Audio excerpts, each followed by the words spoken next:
Speaking to the leader of Russia in order to jumpstart peace talks with Ukraine, President Trump is set to address members of his own party. He hopes to unite them around a massive budget package that includes key elements of his domestic agenda. Yeah, GOP party members are still in talks as leaders push to move the bill to the floor for a final vote before Memorial Day. Naomi Ruckham has more from New York.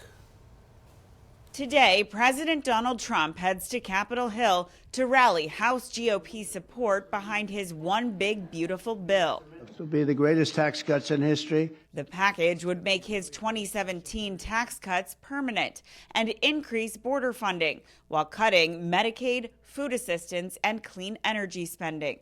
It would also add work requirements to some social programs. Democrats strongly oppose the measure. Republicans are trying to jam this big, ugly bill down the throats of the American people. But House Republicans are split. Some hardliners argue the bill's spending cuts don't go far enough and that work requirements should kick in sooner. Disagreements also remain on the state and local tax deduction or SALT cap. We have a timetable we have to meet. House Speaker Mike Johnson is eyeing Thursday for a final vote ahead of his self-imposed Memorial Day deadline. Meanwhile, President Trump said Russia and Ukraine would immediately start ceasefire negotiations following a 2-hour call with Russian President Vladimir Putin Monday. We had a good talk, and I think that progress is being made. The president also suggested the Vatican could play a role in negotiations. I think it would be maybe helpful. Ukraine's President Volodymyr Zelensky said he also had calls with President Trump and European leaders Monday.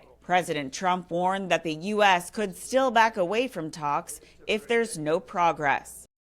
Well, yesterday, Ukraine's President Volodymyr Zelensky posted on social media that Europe and the U.S. must stay involved in peace negotiations at the appropriate level. Meanwhile, Russian President Vladimir Putin described his conversation with President Trump as very informative and frank to reporters in Moscow.